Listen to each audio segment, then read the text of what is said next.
materia de seguridad e intervención policial. La operación que se va a realizar a continuación es una exhibición.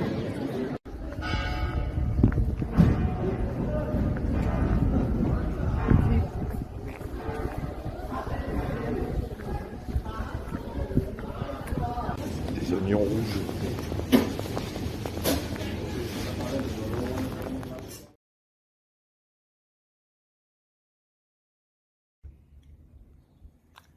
Il est 6h30 et si je suis déjà debout, prêt à partir, eh ben c'est parce que j'ai été réveillé encore à 5h par les lève-tôt. Du coup, c'était pas la peine de rester au lit. Bon, au moins, je devrais être moins embêté par les troupeaux de touristes.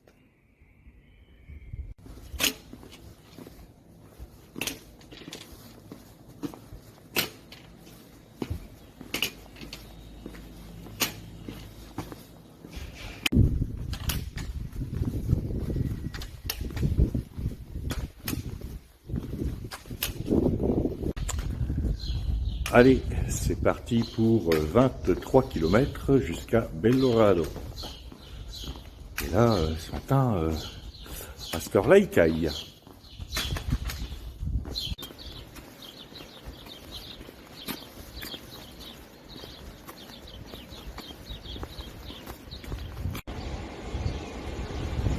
Et je vais traverser le pont dont la partie primitive a été construite par Santo Domingo de la Calzada au XIe siècle.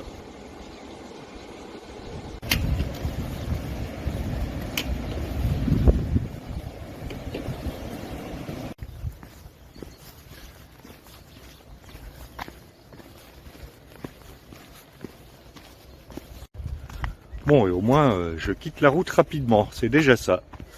Et derrière, le ciel est en train de s'éclairer avec le soleil levant. Ça devrait être chouette quand même.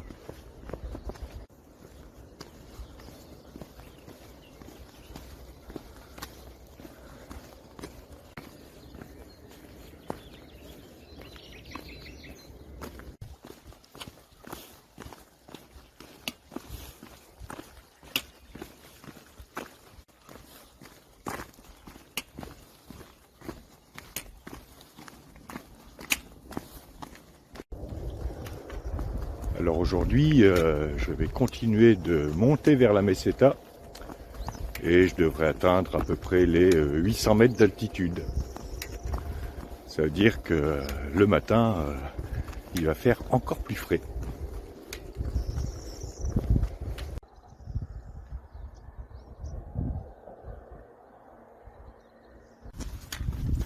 Et derrière moi, le soleil se lève. Ça va faire du bien ça. Alors là, sur ce pont d'autoroute, c'est le balisage pour Saint-Jacques-de-Compostelle, pour les pèlerins qui font le pèlerinage en bus. Pour pas qu'ils se perdent, on ne sait jamais.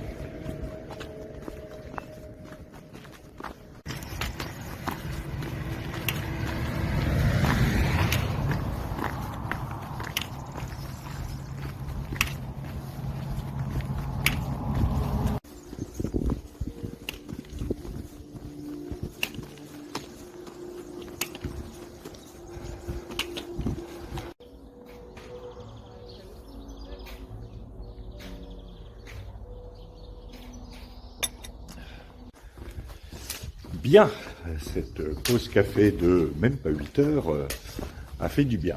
Mais j'ai pas fait de second petit déjeuner. Hein. Peut-être pas exagéré non plus.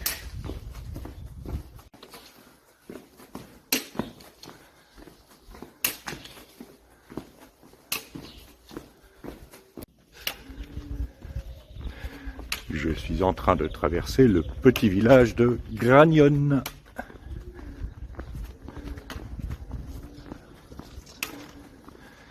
Qui est encore endormi.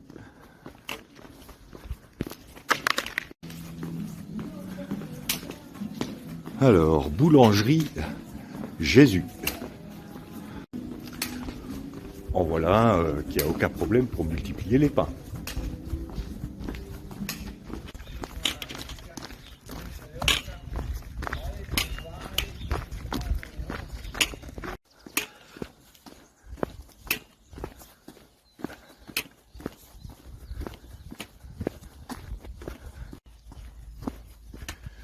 Alors je crois qu'aujourd'hui je viens de passer le 1000e kilomètre de marche. C'est cool.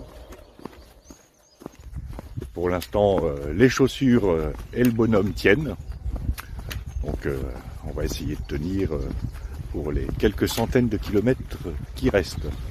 À peu près 600 ou 700 jusqu'au Cap Finistère. Bon, c'est pas tout ça, mais il va falloir peut-être reprendre notre série sur la Reconquista. On en était resté à 1121, avec le sud de l'Espagne sous l'emprise des Almoravides, en proie à la famine et à la révolte. Ça va précipiter la chute des Almoravides qui seront remplacés par les Almohades. Qui sont les Almohades?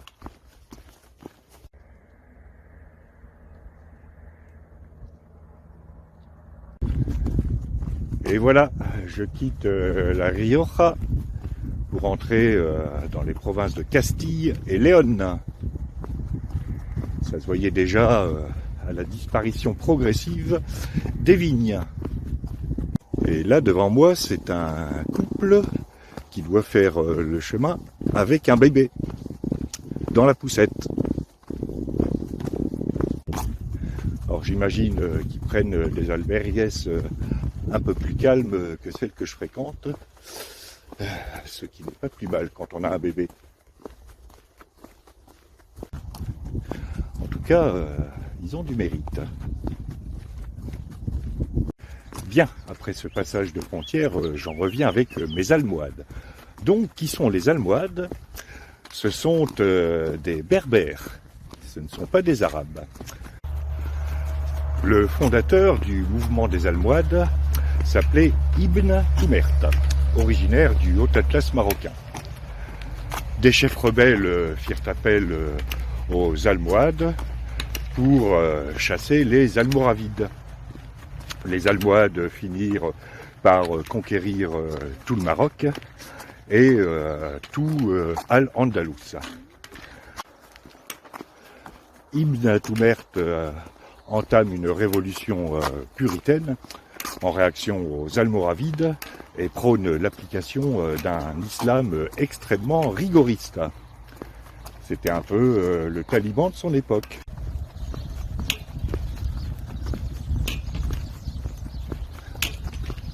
En désaccord avec la tradition musulmane qui accorde aux gens du livre, c'est-à-dire chrétiens, juifs et musulmans, un statut spécial et leur permet de pratiquer leur religion, les Almohades commencent à convertir tout le monde de force. Les chrétiens et les juifs sont persécutés, ainsi que les philosophes, y compris des philosophes musulmans d'Al-Andalus, dont le plus connu est Averroès, contrairement à ce que son nom pourrait laisser croire. Averroès, qui est qualifié par les Almohades d'hérétique et qui est exilé 1 an et demi avant d'être rappelé au Maroc. Bref, on convertit de force, on massacre, on persécute et on brûle les livres. En d'autres termes, une dictature a été remplacée par une dictature encore plus sanglante. C'est marrant ça me rappelle encore quelque chose. Plus je relis l'histoire de la Reconquista, et pas que de la Reconquista d'ailleurs, plus je me dis que siècle après siècle, on répète les mêmes erreurs. Pour employer un mot poli.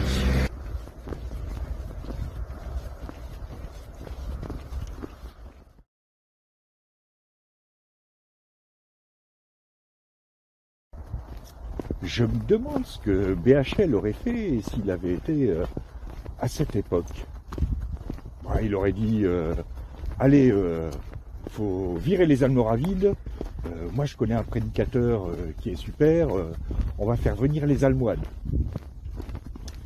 Il aurait pris une belle chemise, un beau costume, puis il aurait revêtu quand même une cotte de maille pour faire genre guerrier. Et si vous ne savez pas qui est BHL, eh bien c'est le moment de faire une petite minute, parce que j'ai pas encore eu le temps d'en faire une. Donc la suite des almohades après la minute. Alors, qui est BHL? BHL, c'est un philosophe. Homo philosophicus televisionus. Je ne garantis pas d'utiliser les bonnes déclinaisons pour le latin. Ça fait longtemps que j'en ai pas fait.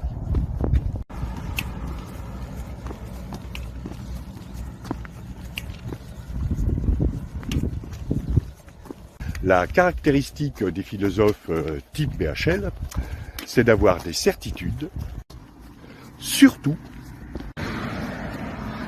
tout le temps, sur des sujets qu'on ne maîtrise pas. Et surtout, c'est de le faire savoir au plus grand nombre, en particulier aux hommes de pouvoir.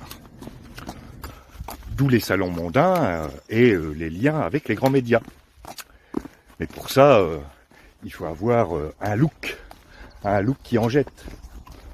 Costume très bien repassé, chemise blanche à col largement ouvert sur un poitrail moyennement velu, voire pas du tout. Et puis surtout, brushing perpétuel, dont on prend soin tous les matins, tous les midis et tous les soirs. C'est vrai que question look, c'est mieux que celui de mon prof de philo de terminale qui arrivait en jean élimé et chandail troué. Et un peu hirsute. Et lui, il passait pas à la télé. Donc, auprès de nous, ça allait, puis il était sympa.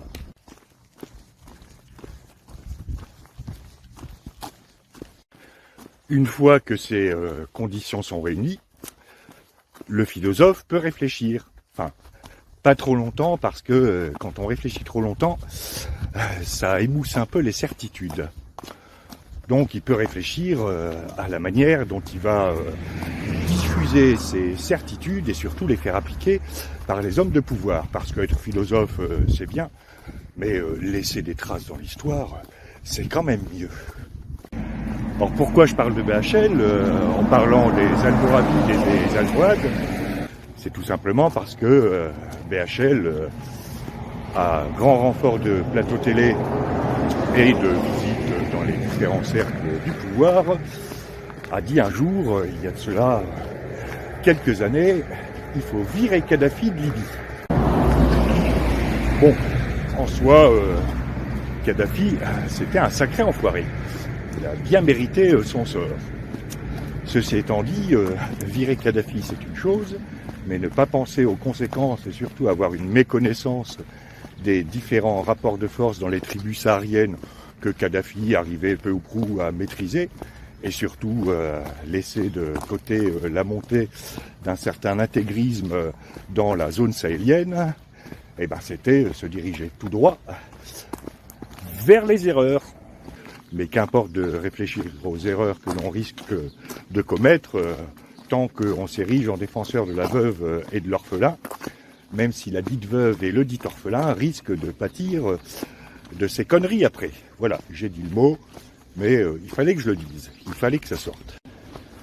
Voilà donc notre BHL parti dans son costume impeccablement repassé, la chemise ouverte jusqu'au poitrail, et les cheveux impeccablement peignés, volant au vent, mais restant immobile parce que je vous signale qu'il a un brushing, donc il a un drone avec une bonbonne de lac au-dessus, pour que ses cheveux bougent pas trop. Parce que il y a quand même une image à entretenir.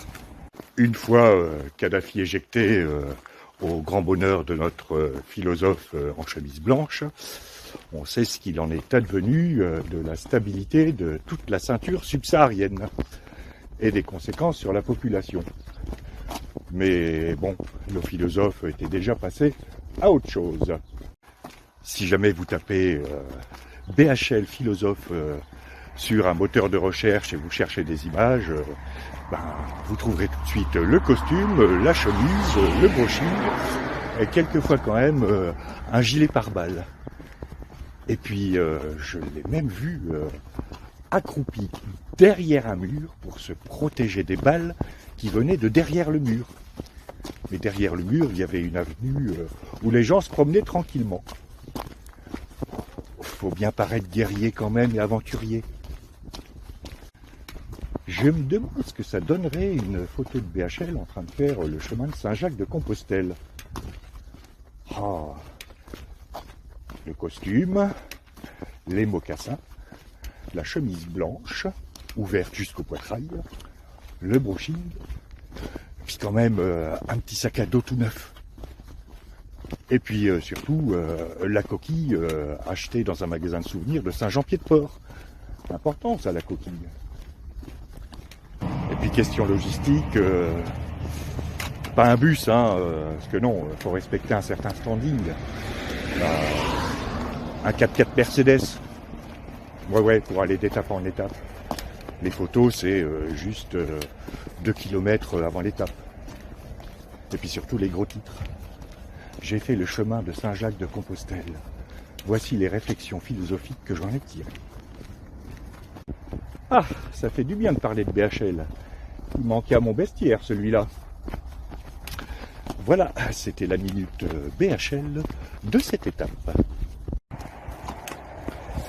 Donc, j'en reviens rapidement parce que, comme d'habitude, ces derniers temps, j'ai traîné. Il me reste moins de 5 km à faire. Je ne dois pas faire 23 km cette étape. Donc, disais-je, les Almohades supplantent les Almoravides. En 1179, les princes chrétiens se partagent les terres musulmanes restant à conquérir lors du traité de Kassola, et non pas du traité de Colza. C'est également en 1179 que le pape reconnaît l'indépendance du Portugal vis-à-vis de la Castille. Les choses, ça suffit les camions. Les choses semblent aller pour le mieux pour le roi chrétien. Toutefois, les troupes d'Alphonse VII subiront une cuisante défaite à la bataille d'Alarcos en 1195. La Castille, qui est la principale force motrice de la Reconquista, devra signer un traité de paix de 10 ans avec les Almohades avant de pouvoir leur retaper dessus.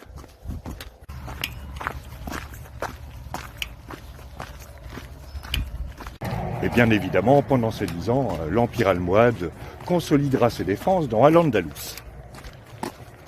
Alors comme ce récit d'aujourd'hui était un petit peu haché, je vais résumer.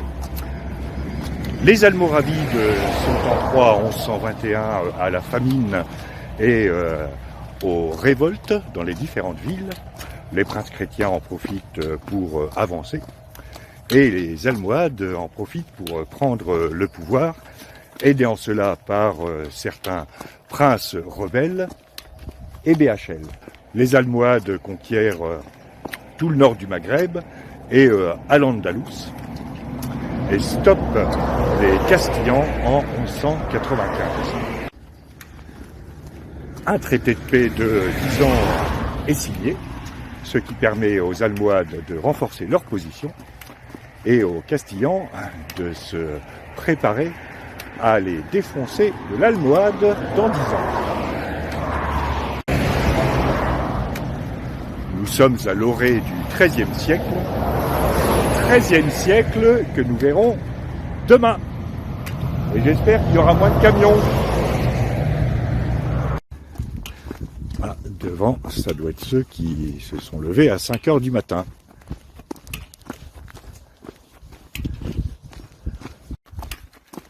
Alors j'ai amorcé ma descente sur Belorado.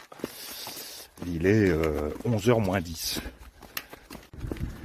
Du coup, je me demande si je vais pas prendre un deuxième petit déjeuner. Ah oui, parce que tout à l'heure, j'ai juste fait une pause café. Et en regardant ma trace GPS, je me suis aperçu que j'ai fait du 4,7 km à l'heure de moyenne en comptant les pauses. En fait, ça confirme ce que Louis me disait il y a quelques jours sur ces chemins. Tu fermes les yeux et tu te mets en pilote automatique et t'avances. Ce qui est le cas parce que, en fait, je ne m'aperçois des 12 premiers kilomètres qu'en faisant ma pause café. Et les 2 premières heures, en fait, je ne les vois pas passer. D'où une histoire de la Reconquista quelque peu hachée.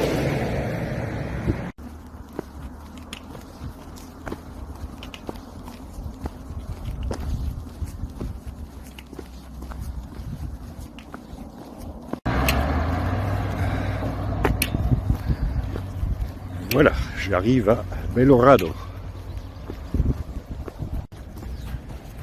Ou plus exactement au panneau indiquant l'entrée de la commune de Belorado.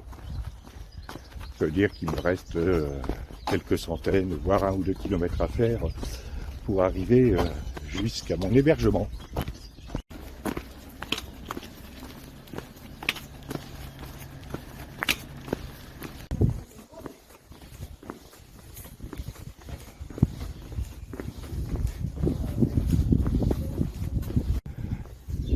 Et voilà.